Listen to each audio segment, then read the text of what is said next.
ever factory outlet Mukunda Jewelries grand opening December 14న హన్మకొండలో. నమస్తే రమగారు. నమస్తే జయ. రమగారు, కార్తీక పౌర్ణమి చాలా బాగా చేసుకుంటాం కదా, అయితే మార్గశిర పౌర్ణమి కూడా వస్తుంది. మరి ఈ రోజు యొక్క విశిష్టత ఏంటండి, ఎలా చేస్తాము?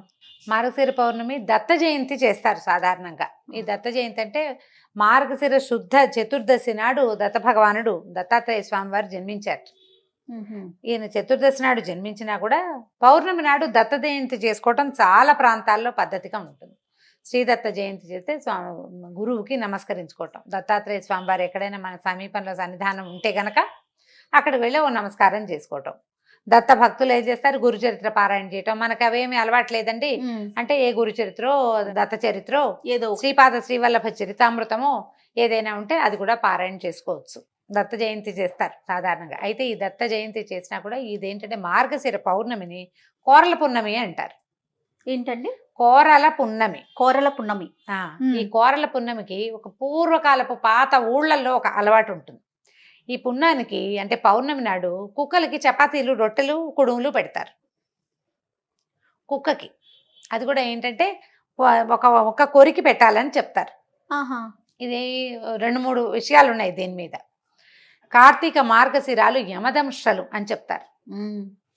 ఇక్కడ మరణాలు ఎక్కువగా సంభవిస్తాయి. అవునవును. ఆయన కోరలు వస్తాయిట.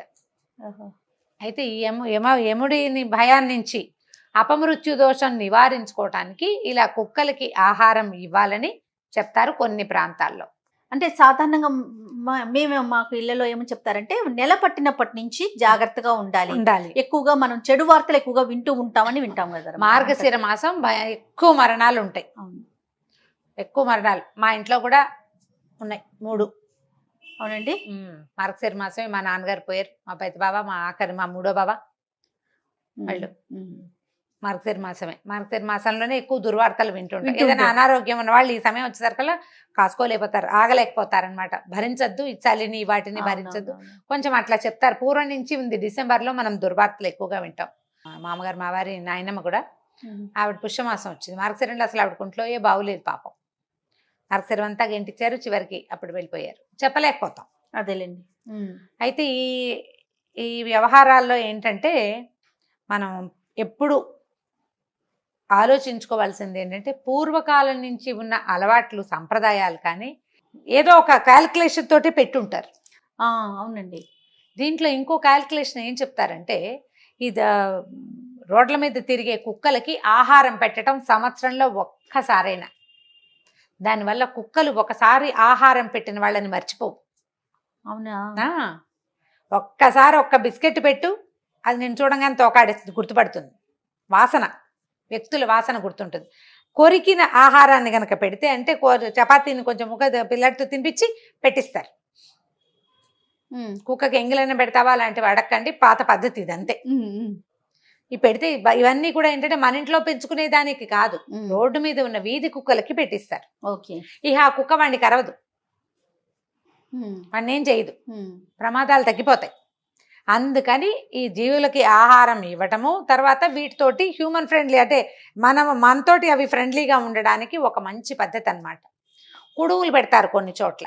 కుడుములు అంటే మనం రవ్వతోటి చేస్తాం కదా, వినాయక చవితి చేస్తాం చూడు, కుడుములు చేసి కుడుములో చిన్న ముక్క కొరికి పిల్లల్ని పెట్టమంటారు అనమాట. పిల్లలు పెడతారు, పెద్దవాళ్ళు ఇంట్లో ఉన్న వాళ్ళందరూ పెట్టడం, చపాతీలు పెట్టడం, రొట్టెలు కూడా చేసి పెడతారు.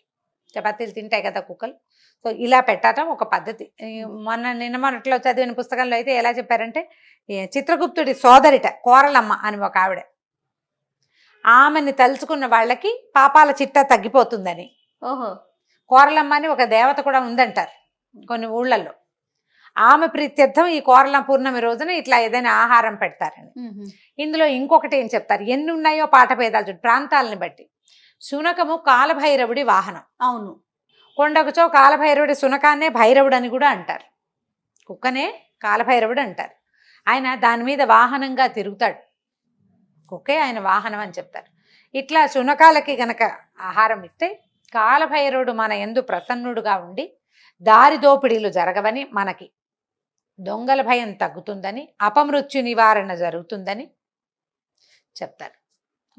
ఈ 3 విషయాలు ఉంటాయన్నమాట. అందుకని ఈ మార్గశిర పౌర్ణమి నాడు అవకాశం ఉంటే ఓ 2 చపాతీలు రాత్రి చేసుకుంటే కిందకి తీసుకెళ్ళి వాకిట్లో రోడ్డు మీద ఏది కుక్కున్నా కూడా ఓ 2 చపాతీలు కుక్కకి పెట్టండి. దానికి జామ్ రాద్దామా పీనట్ బటర్ రాద్దామా అనుకోవద్దు. దాంట్లో ఒక చిటికెడు ఉప్పేసి చపాతీలు చేసి పెట్టచ్చు. ఇది చాదస్తంగా పురాతన సాంప్రదాయంగా భావించి ఇది చేయకపోతే కొంప మునిగిపోతుంది అనుకోకండి. చేయాలనిపిస్తే చేసుకోండి. మీ ప్రాంతాల్లో అలవాటు ఉండి మా అమ్మ వాళ్ళు చిన్నప్పుడు వేసేవాళ్ళండి మేము మానేసాం అని చెప్తారు చూడు, అవునవును, వాళ్ళు చేయండి జ్ఞాపకం పెట్టుకుని. అమ్మ వాళ్ళు చేసిన విధానాలు కొన్నైనా మనం కొన్నిటినైనా పాటిస్తుంటే బాగుంటుంది. మన పిల్లలు కూడా దీన్ని కొనసాగిస్తారు. ఈ కోరల పున్నమి అనేది ఒక ప్రత్యేకమైన రోజని, ఈ రోజున దారిలో ఉండేటువంటి శునకాలకి ఆహారం ఇవ్వాలనే ఒక విషయాన్ని మనం నేర్పిస్తాం.